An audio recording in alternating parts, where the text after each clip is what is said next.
Every Sunday, 40,000 faithful flock to a Houston megachurch to hear Joel and Victoria Osteen preach prosperity in tough economic times. The married co-pastors of one of America's largest churches, watched by millions around the world.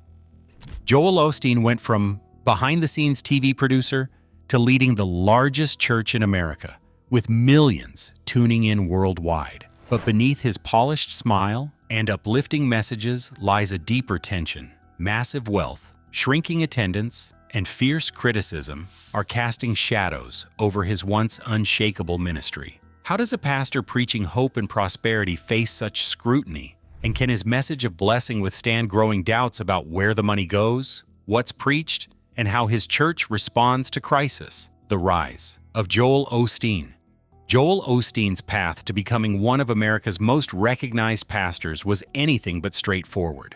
Born in Houston in 1963, he grew up surrounded by faith but remained largely behind the scenes, reluctant to step into the spotlight. While his siblings preached or served in the church, Joel focused on supporting roles, particularly in media production. For years, he worked as the television director and producer for Lakewood Church, shaping its broadcasts with Hollywood-level polish but not preaching himself. That all changed unexpectedly in January 1999. At 35, Joel delivered his first sermon just days before his father, Joel Osteen, passed away suddenly. In an instant, Joel was thrust into leadership of a church with just 6,000 members. He admitted feeling unprepared and uncertain, but stepped up out of necessity. Many doubted his ability, given his lack of formal theological training and preaching experience. Yet, almost immediately, something shifted. Over the next 5 years, Joel's leadership transformed Lakewood into the largest church in America. Attendance soared from a modest 8,000 to nearly 30,000 weekly attendees. This rapid growth wasn't accidental. It was fueled by a massive investment in television airtime, billboards, and media outreach. Joel doubled the church's advertising budget and bought premium time slots in major cities to extend his reach. He understood early on that the power of media would be key to expanding his influence. Central to this transformation was Joel's preaching style, simple, hopeful, and uplifting. His sermons didn't focus on complex doctrine, but on encouragement and positive thinking. People connected with his message of hope and believed in his promise that better days were ahead. Rather than preaching fire and brimstone, he offered a gentler, more accessible form of Christianity. This approach won over millions who found solace and strength in his words. The church, which started with an 8,000-seat sanctuary, now needs more space because its attendance has grown beyond this limit. Joel presented his plan to deliver weekly sermons to 100,000 listeners, which people first considered an unrealistic goal. The church obtained its Houston former NBA arena through Lakewood's shocking decision to lease the Compaq Center. The church acquired a 16,000-seat sports facility, which transformed into its new religious building that represented a fundamental change in American religious practice. Lakewood spent almost $100 million on their complete renovation project for the arena. They demolished the complete inside structure to construct a 3-level worship space which included waterfalls and carpets and broadcast studios and classrooms. The building changed from a basketball arena to a worship space, which allowed Lakewood to establish itself as a major religious authority. The church launched its new facility in 2005, which filled its 16,000 seats with attendees who watched the live event and people who viewed it online from around the world. At that moment, Lakewood functioned as more than a church, because it had built itself into a media empire which reached 10 million viewers through its television shows that broadcasted across more than 100 nations. Joel's charismatic style, together with high-quality shows, created a significant increase in his audience reach. He developed a method to engage with spectators who would never visit a church through his faith-based material, which contained motivational content for various types of viewers. Behind every towering success lies the delicate balance of faith and business, hope and skepticism.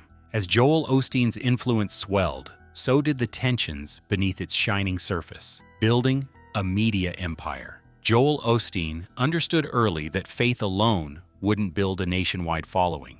Media was the engine that could drive his message into millions of homes. Starting in the early 1980s, he helped launch Lakewood's television ministry, initially broadcasting to a modest local audience. Over nearly 2 decades, he produced thousands of sermons and lifted Lakewood's media presence from a single local channel to national and international platforms. His goal was clear: make the church look as polished and professional as any entertainment show. By the mid-2000s, Lakewood's broadcast reached a staggering 92% of American households. 10 million Americans tuned in each week, and countless others across the globe joined in on satellite and online streams. This massive reach turned Joel into one of the most viewed pastors globally and made Lakewood a household name for modern Christianity. But the broadcast ministry wasn't just about sermons. It became a multimedia juggernaut. Books played a crucial role shortly after Joel's breakthrough.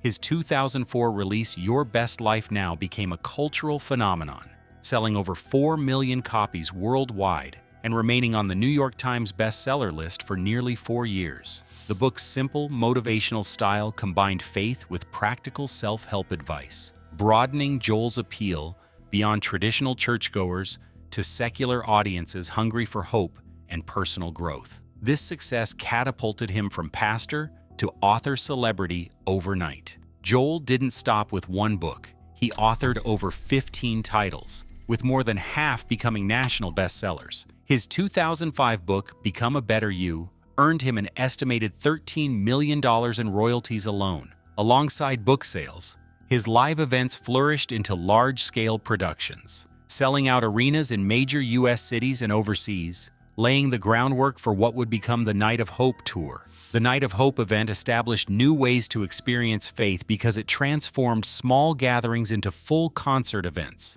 which featured lighting displays, music performances, and lively audiences. The general public purchased tickets which cost approximately $15, leading to attendance of more than 60,000 people who attended events across Miami, New York, Los Angeles, and London. The production budgets reached millions, but the attendance and impact results proved that all expenses were justified. The events created a new experience for people, which combined religious worship with entertainment shows to develop Joel's special performance style. Through social media platforms, Joel gained access to bigger audiences. Through his Facebook, Twitter, and Instagram accounts, millions of people followed him, which allowed fans to connect with him directly, without delay from any location worldwide. The church's online presence created new revenue streams, which included sponsorship deals, advertising revenue, and merchandise sales through their physical stores and online stores. Lakewood's brand identity expanded from church services into all digital platforms and online shopping activities. Through his appearances on mainstream media, shows such as The Oprah Winfrey Show, Larry King Live, and Good Morning America, Joel reached audiences who would not typically view Christian television content. Through his public appearances, Joel established himself as a motivational speaker who spread messages of hope and positivity, which replaced traditional religious teachings about sin and doctrinal matters. His message,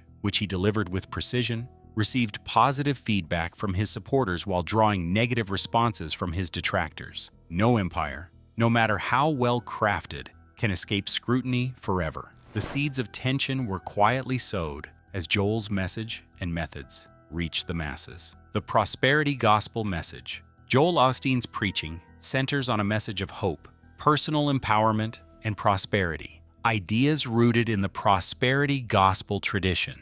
At its core, this teaching promises that faith and positive confession will lead to health, wealth, and happiness. Joel tells his followers that God's will is for them to live free of debt, enjoy good health, and experience abundant blessings. This uplifting message has attracted millions seeking encouragement and practical hope. Unlike traditional Christian preaching focused on sin, repentance, and sacrifice, Joel's sermons emphasize self-belief and trusting God's plan for success. His style is conversational and motivational rather than theological or doctrinal. He often avoids topics like judgment, hell, or the need for repentance, which critics say waters down the Christian gospel. Instead, he preaches a happy life gospel that feels accessible to a wide audience. Critics argue that this approach reduces faith to a transactional formula: believe, speak the right words, and receive material blessings. Many theologians warn that prosperity teaching distorts biblical truth and encourages self-centeredness rather than true discipleship.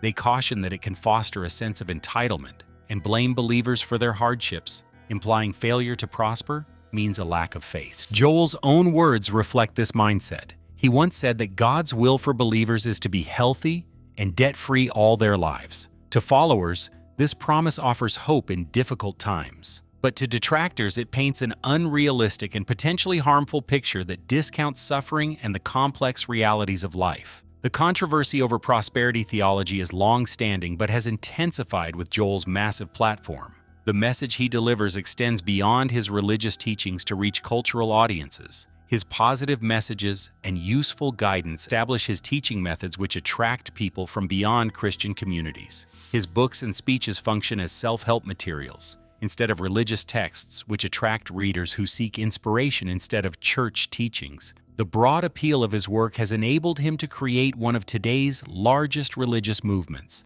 Critics argue that this musical genre represents cotton candy gospel, which offers soothing music that fails to provide substantial content and authentic life-changing experiences. Professor Michael Horton and other critics identify it as heresy because they believe that skipping repentance will result in people developing both moral weaknesses and superficial religious beliefs. Theological assessment of Joel's success reveals the spiritual struggle that exists within him. The prosperity message reflects societal movements that prefer people to maintain an uplifting outlook while achieving financial independence and pursuing their personal ambitions. Joel's teachings reflect cultural desires while creating a dilemma about whether churches should follow current social trends or adhere to fundamental spiritual beliefs. Many argue the latter must come first. The sweeping popularity of Joel's media empire might obscure the deeper debates about faith, wealth, and ministry that quietly shape his legacy. Money and ministry.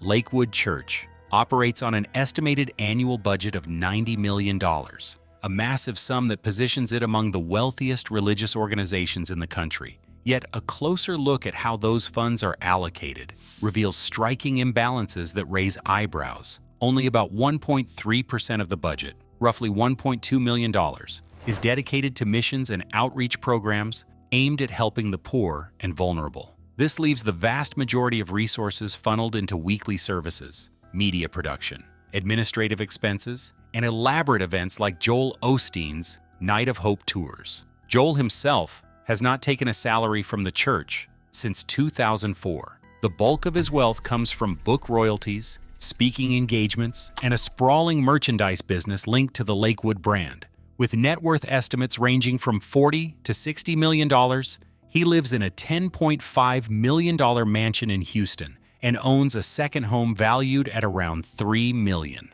These details often clash with the image of pastoral humility many expect, fueling skepticism about how money is used within the church. Critics argue that Lakewood's spending patterns reveal a church more focused on brand building and media influence than on charity or spiritual care. The glossy productions and large-scale events consume significant resources, potentially at the expense of deeper ministry work. This commercial approach to faith ministry raises difficult questions about priorities and the true mission of such a powerful church. The church's vast media ministry is itself a major expenditure. By 2017, Lakewood was spending about $25 million annually on its television broadcasts alone, money that arguably could support countless charitable initiatives. But the relentless expansion of the media footprint generates tremendous revenue and visibility, feeding into a cycle where growth begets more growth. This tension between ministry and money is at the heart of ongoing debates about megachurches like Lakewood. The expenses for security personnel, together with administrative staff salaries, create a substantial financial burden, which demonstrates the intricate nature of operating such an establishment. The church organizational requirements expand with its increased size, but the actual expenses that the church incurs must be evaluated against its mission to assist those in need and those who have lost their way. The limited financial transparency that religious organizations maintain throughout the United States creates more doubt among critics, while it makes members less trustworthy. Lakewood does provide financial reports to the public, But these reports create the impression that media and events make up most of the church's spending activities. Donors show concern because they want their donations to reach people who need help, instead of supporting megachurch ministries and celebrity pastors. The organization must find solutions that enable them to manage their expenses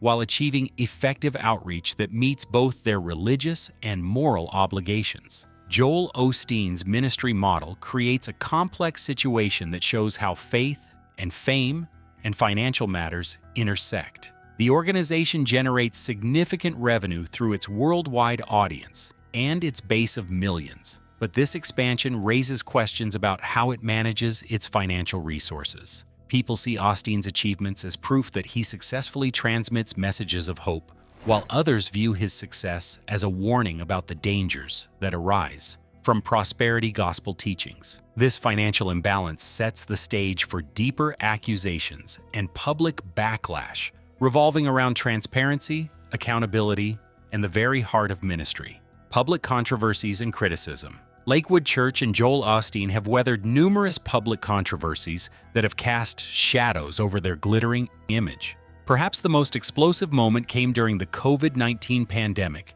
when Lakewood accepted a $4.4 million loan from the Federal Paycheck Protection Program, a fund originally intended to save struggling small businesses. At the time, Lakewood operated on an annual budget of $90 million, and Joel's personal wealth was well into the tens of millions. This led many to question the church's need for such aid. Although the church eventually returned the loan, the event sparked widespread outrage and ignited a national conversation about the accountability of wealthy religious institutions. Critics argued that large churches like Lakewood should not tap into emergency public funds meant for businesses and charities in dire need. The incident deepened suspicions about how churches manage money and whom they serve. Lakewood's charitable spending also faced scrutiny, with just over 1% of their budget going toward missions and outreach. Many doubted whether the church's priorities truly reflected Christian teachings of compassion and service. For many observers, this reinforced a narrative that the church functioned more as a media empire than a ministry focused on vulnerable populations. Another major controversy arose after Hurricane Harvey devastated Houston in 2017. While many businesses and organizations opened their doors to provide shelter, Lakewood initially kept its 16,000-seat sanctuary closed. The church cited flooding as the reason, but locals noticed the surrounding roads were dry and protested vehemently on social media, pushing hashtags like #OpenLakewoodChurch to demand access. Celebrities and public figures joined the backlash, intensifying pressure on Osteen and his church leadership. Eventually, Lakewood opened its doors days after the hurricane hit, but the damage to its reputation lingered. For many, this episode symbolized a disconnect between the church's resources and its willingness to serve in times of crisis. The traditional response of Lakewood Church, which used its resources to distribute tens of thousands of water bottles, food boxes during Hurricane Beryl, which struck Texas in 2025. Osteen first reacted publicly by asking his 6 million Twitter followers to pray for those who had experienced the disaster. Critics and local residents, although they recognized the significance of prayer for faith communities, believed that an actual physical response should take place. Social media platforms received requests from users who wanted immediate action, instead of receiving only thoughts and prayers. After the 2024 shooting event which shocked the community, church safety procedures became subject to investigation beyond natural disaster. A woman who possessed rifles started shooting, which resulted in injuries to several individuals. The shooter gained entry to the building because church security measures allowed her to enter freely, despite the presence of both security personnel and off-duty police officers. The violent event resulted in major destruction, while it forced people to examine how a church with extensive resources and a large membership base could not keep its members safe. The shooting incident initiated investigations, which led to more debates about gun control laws, mental health issues, and the responsibilities of various organizations. The response from Joel, who requested people to have faith and pray, brought comfort to some people, but others insisted on obtaining genuine changes to the entire system. The church's vast wealth and media presence might dazzle many, but the growing controversies reflect a more complicated story beneath the surface. Family. and leadership legacy. Joel Osteen's rise and ongoing influence cannot be fully understood without recognizing the central role of his family in Lakewood Church's identity and operations. His wife, Victoria, whom he met through a simple errand to replace a watch battery, has become a powerful figure in her own right. With a background shaped by faith and science, her father was a NASA engineer, and her mother a Sunday school teacher, Victoria launched the church's women's ministry in 2003. Since then, it has grown into a thriving program reaching thousands every year, providing spiritual support and community for women. Victoria's presence on stage and in leadership complements Joel's role as she connects deeply with audiences through her personal warmth and motivational speaking. She is also a best-selling author, with her 2008 book Love Your Life selling 750,000 copies in its first print run and debuting at number 2 on the New York Times bestseller list. Her story, from retail work to national ministry figure, highlights the blend of boldness and compassion shaping Lakewood's approach to ministry. Their partnership forms the backbone of an influential religious dynasty that extends to their children, Jonathan and Alexandra. Raised under the bright spotlight of Lakewood, both have forged individual paths with strong ties to the church. Jonathan, born in 1995, studied radio, television, and film, and began leading worship and producing music for the young adults ministry while still a teenager. His 2019 sermon debut on Father's Day symbolized the passing of spiritual leadership to a new generation. Alexandra, born in 1998, has become a leading vocalist of Lakewood's worship band, LYA. Her songs reach hundreds of thousands on platforms like Spotify, blending contemporary music with the church's message. Her confident presence and heartfelt lyrics add to the evolving cultural appeal Lakewood seeks to maintain in a competitive religious landscape. Together, the Osteen children represent a deliberate cultivation of legacy and growth within the family ministry model. The success of Lakewood as a family-operated institution brings advantages, but creates difficulties because it leads to concerns about dynastic leadership and the distribution of religious power. The organization uses a family-based leadership approach, which helps build teamwork and organizational stability, but creates problems when leaders try to balance their personal objectives with their dedication to the group's shared purpose. Critics sometimes view it as an insular dynasty more focused on preserving influence than broader community service. Joel delivers his sermons through a methodical approach which he has practiced extensively, while his father, John Osteen, developed his preaching style through deep theological study. John dedicated himself to teaching the Bible and practicing charismatic Christianity, while Joel presented his content through memorized segments that he timed to match television broadcasting.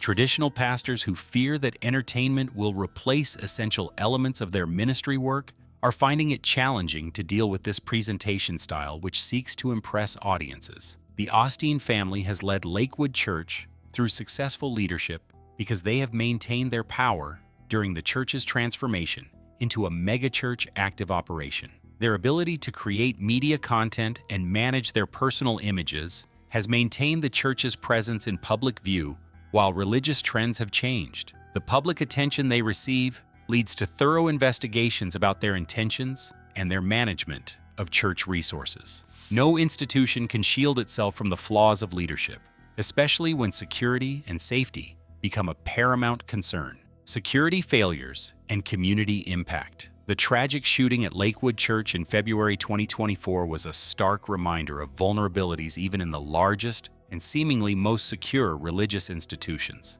A woman armed with multiple rifles walked calmly past unarmed security personnel and off-duty police officers, opening fire in a crowded hallway. The chaos left a 47-year-old man injured and, heartbreakingly, a 7-year-old boy, Samuel, shot in the head. The violent breach shattered the community's sense of safety and trust in the church's protections. Security videos revealed how easily the shooter bypassed protocols, a failure that shocked many given Lakewood's resources and reputation. The woman had a documented history of mental illness and prior criminal charges, but legally purchased weapons just 2 months prior in Texas, a state without red flag laws. Investigations later uncovered disturbing materials in her possession, including anti-Semitic writings and conspiracy theories. The incident prompted painful questions about how such a threat could remain invisible until tragedy struck.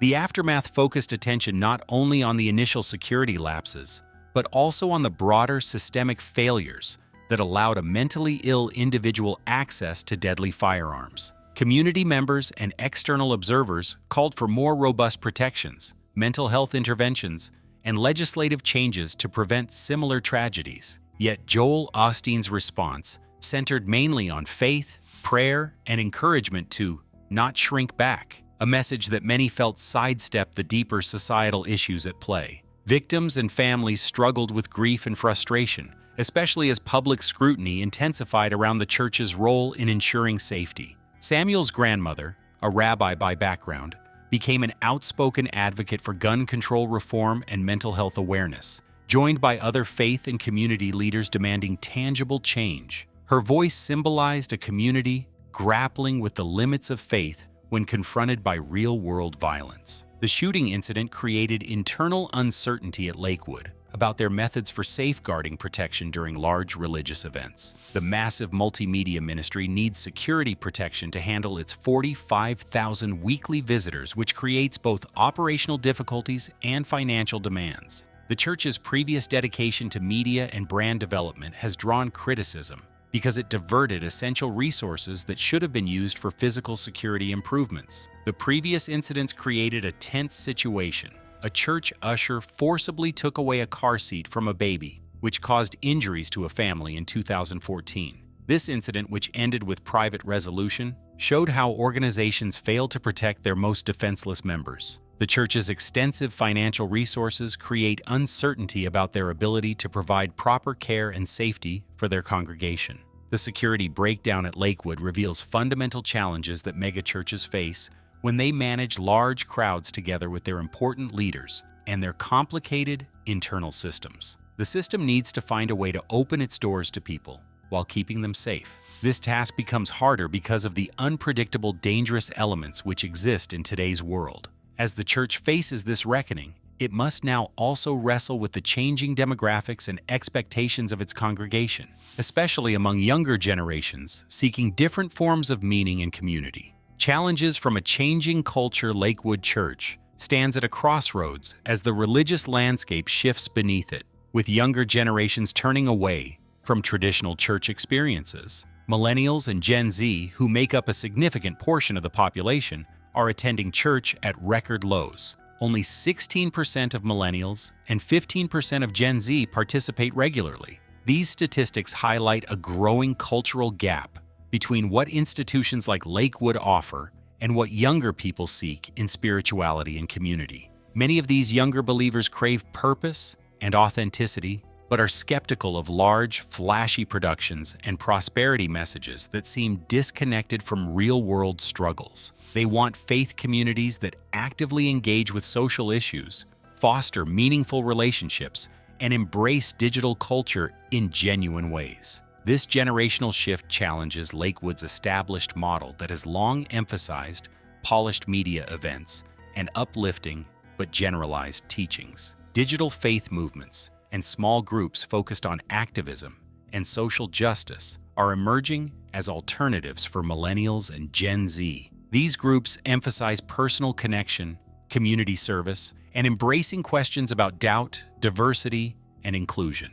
In contrast, Lakewood's brand of Christianity, with its emphasis on individual success and positive confession, can feel out of sync with the complexities that younger audiences face. The simplicity and optimism of Joel Osteen's message, once revolutionary for its accessibility, now risks coming across as superficial to a generation desiring depth and substance. The so-called cotton candy gospel that critics warn about may fail to address the nuanced spiritual and social needs young people confront today. This growing dissonance threatens to drive new generations away from Lakewood's pews and broadcasts. The congregation in Lakewood, which exists from its early years, faces this problem because its elderly members make up the majority of its current attendance. The church needs to prove its ability to maintain its extensive facilities and expensive operational costs because its older members continue to decrease. Churches that maintain their existing practices face three negative outcomes, which include losing churchgoers and decreasing their power and ability to assist their local community.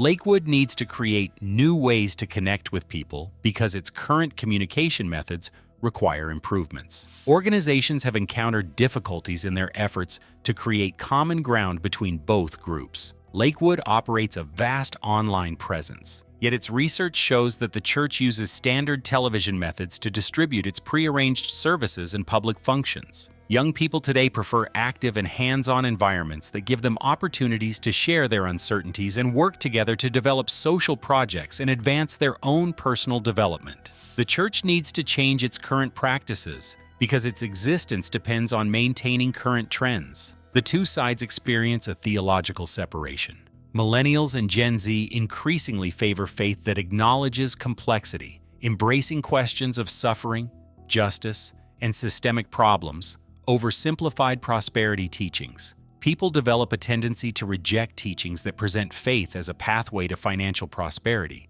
because they see these messages as promoting personal success through their faith. The gap in theological understanding demonstrates how cultural changes are currently transforming the way American Christians practice their faith. Joel Osteen's journey from reluctant preacher to megachurch leader is marked by impressive growth, media success, and a message that has inspired millions. Yet challenges from financial scrutiny, public controversies, leadership dynamics, security lapses, and cultural shifts reveal serious cracks beneath the surface. Navigating these tensions will define not only his legacy, but the future of Lakewood Church itself. If you found this exploration insightful, please like and subscribe for more in-depth stories. Your support helps us bring clarity to complex topics shaping today's world.